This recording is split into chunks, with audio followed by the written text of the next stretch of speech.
Hello, everyone, and welcome back to the Scots on the Run podcast, where we take a behind-the-scenes look at what's happening in the Gordon College cross-country and track and field programs. In this episode, we're recapping our recent meet at Tufts, and we have Rachel Brennan as well, who was down in St. Louis this weekend with Carolyn and Coach Luco. So, Coach Mila, how's it going? It's good, man. It's crazy busy because we're hosting this upcoming Saturday. That in and of itself has a lot of details to handle, and then we got weather that we have to deal with. So just trying to plan as best we can, but again, and we're coming off another busy weekend of a lot of good performances, so we're excited about that. Yeah, I think the heavy stuff is supposed to roll in overnight and into tomorrow, which will be today by the time everybody's listening to this. But yeah, right. Well, hopefully Saturday's not too bad. And classic New England, every time I check my weather app, it's a completely different forecast for Saturday. So we've thought about a lot of different things to try and take advantage of it, and I think we're just going to have to go for it and hope for the best, Sure. Yeah. Well, Rachel, let's start with you. You had quite a good weekend down in St. Louis. You were at Washington University in Missouri, and it amazes me how you're already by far the greatest female distance runner in our school's history, and you just continue to not just set personal records, but destroy personal records. You were a minute and a half faster than your previous PR in the 10K. So take us through your weekend and what went into preparing for your race. Well, we flew out on Wednesday because the meet got changed from Friday night to Thursday night because it was going to be windy on Friday night. So we flew out Wednesday. We had a nice pre-meet at the course, and it's like springtime there already. Like there's buds on all the trees and flowers everywhere, so it was really nice to be there and get away from it being like windy and cold here. And then we stayed somewhere really nice and got to like cook dinner and whatever, so that was good. So we didn't have to worry about eating like weird food before the meet. And then we kind of hung out all day because the race wasn't until 9:30.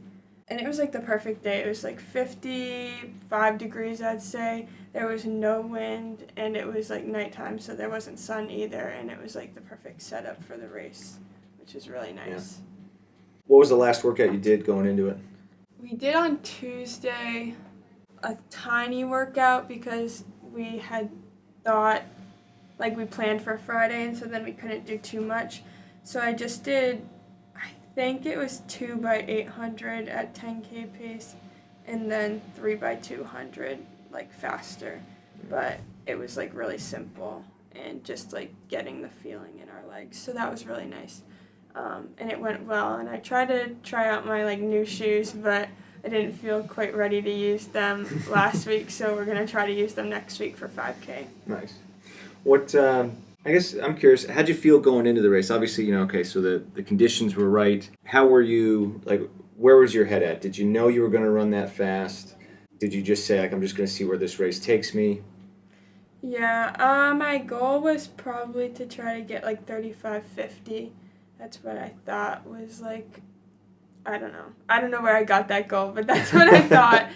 Because that would have been a minute faster anyways, so I thought that was a pretty good goal. And I felt really relaxed going into the race. I didn't think about it too much because I had a really good 6-mile tempo and a good 6-by-mile workout before the race. So I knew those went really well, so the race couldn't go much worse because the tempo was a PR for me. So I knew that it would at least be a PR. Right. And I felt pretty confident this time just because it felt like God set up the exact right opportunity for me and kept me healthy. So I just felt pretty peaceful going into it. I haven't been that relaxed and not anxious before a race.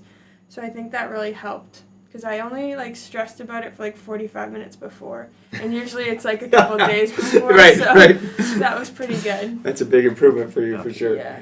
I guess, and then the last question I'm curious about is how did it unfold for you? When was there a point in the race where you're man, I'm doing this and I feel good and I'm going for it? I think the whole race felt pretty good. I thought I would go out in 5:38 and I got out in 5:36 I think, so it was right where I felt was right for me, and the pace just felt pretty comfortable. It felt like the natural pace for me. So I just hung on to the group for up till 5K, and it started to slow down a little bit at the 5K by like a second or two a lap. And so I stayed with them for two more laps, and then I went around the group, and then I think that was good because it got like the girls that were trying to go the same pace as me to go around and then start the race again. Yeah. And then after that, I think the first 5K was 17:45, and then the second one was 17:30. So I felt like pretty good going into it, and then it honestly unfolded exactly like my 6 by mile did, like the paces, I think. Because the last mile was like 5:28, and the last mile of my 6 by mile was 5:29. Yeah. So it was kind of cool that those like really worked well together. Just Sure. take the rest out. But it was really good. I felt like my awareness was there the whole time, and I wasn't like zoned out. Like I could feel when the pace changed, and like it was just a really good race. Yeah. It's a satisfying feeling for sure. Yeah. I felt like in control of what was happening the whole Oh, time, yeah. which was good. Oh yeah, and obviously again, workouts like the 6 by mile going into it, you know, again you kind of keep that in the back of your head as you move forward in the season because you're just like, all right, you know, as you move forward, which again that's going to be my last question for you is, okay, so I know we talked about, you know, you run the 5K next a week from Saturday. So what's next as you go throughout the season? You're 10th in the nation now, good shot to make nationals. How do you see the rest of your season unfolding? I want to try to get in there for the 5K as well, because indoor was like a little lackluster on my 5K, I think. So I'm feeling more confident if I can end my 10K at the pace that I need to run my 5K at. I think that like I should be able to go under 17 in the 5K next week. And we're going to do a 3 by mile at like 5:25, I think, hopefully, Kinda on same thing, Saturday. yeah, So yeah. hopefully that will give me confidence to go do it next week, too. Yeah, get the turnover moving a little faster and get ready to go. Yeah, well, congratulations again, Rachel, on a Thanks. great run. Peter McGinn's with us as well, and you, my friend, had a tremendous run in the 400 hurdles.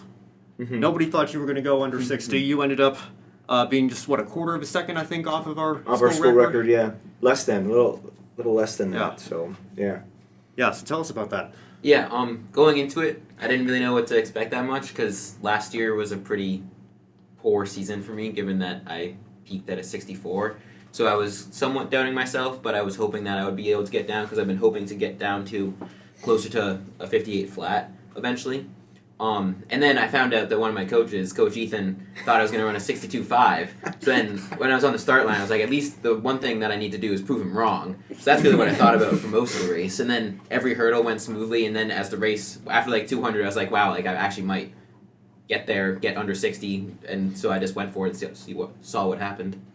Yeah, I would like to say, Sure. in Ethan's defense, Ethan and I, we go through just about everybody on the team, and we try to predict certain people because we want to see, you know, based off of what we're seeing in practice, we want to see how accurate we can be in projecting where an athlete is, right? And so I told Peter I had him running 61 mid, 61.8, something like that, and Ethan thought he was more 62.5. It's very uncommon to see a 6-second PR or 6-second improvement in the 400 hurdles in one race, right? And so the race that he ran on Saturday, we knew Peter was capable of it. I guess we just didn't think he was going to start the season with it. And that just kind of, as a coach, obviously we were excited. I feel like I accidentally kind of shouldered Peter in the chin when he got done. But it's exciting because it now changes the whole dynamic of the rest of the season, you know. I am curious. Okay, so even knowing that in the back of your mind, where was your head at when you were like in the starting blocks? Did you have a time in mind, or were you just focused on executing? I don't know. I didn't really have a true goal. I was more focused on just making sure that I ran hard through the first 200. When I was in the blocks, I was just thinking to myself, since I was in the most outside lane, I just wanted to beat the person, like not be able to see anyone, not everyone catch up to me. And then so I ended up doing that, and that definitely pushed me to go harder because I could hear the guy right behind me. So coming around the last turn, I knew that I had to kick it as hard as I could. Yeah. And so, yeah. Well, I think that also plays a factor in, like, it was a windy day. It was a little colder at the beginning of the day, but it got warmer. The wind died down. And then you had that one guy that came up alongside of you with the last 100 to go. And I think that type of stuff, especially in a race like that, especially when you haven't raced it in over a year, I think that's the type of stuff that, again, it sounds like for both of you, the conditions kind of fell together in the right way, and you guys both took advantage of it, you know. Coach, what else stood out to you? We had several school records broken in Tufts last weekend. Well, and, you know, I try to send out a weekly newsletter, and a lot of people who listen to this, you know, they get the newsletter as well, and I think this week was a lot longer than most weeks, or at least a lot longer than what I hope it could be, because, yeah, I mean, there was just so many. We had a lot of good performances. I counted up, we had 17 new personal bests that were achieved on Saturday, and let's see here. Tiana Fox, she tied her PR, she tied her school record, and she won the meet in the shot put. Olivia Garrity got second in the hammer, broke the school record, qualified for New England's in the hammer, and she's only a freshman. So obviously our throws showed up. Our sprints, and it was unique in the sprints. They had semifinals in the 100 and prelims in the 100. So you actually, if you got all the way to finals, you would have ran 3 open 100s in one day, and I've actually never seen that before, but it worked out because it was a nice day, and everybody who runs that race wants to run that race in nice conditions, and so we actually had 2 men and 2 women make it all the way to finals, and so that was Amaris Goodwin, Lizzie Gaskill, Henry Launstein, and Daniel Tuning. All 4 of them, they made it all the way to finals, so they had 3 open 100s, and then they also competed in the 4x1, and so in a matter of about 4 hours, they ran 4 open 100s. And even though it's just 100, I know it's the shortest race on the track, it was literally like run 100, take a break. Run 100, take a break. And you just did that for 4 hours straight.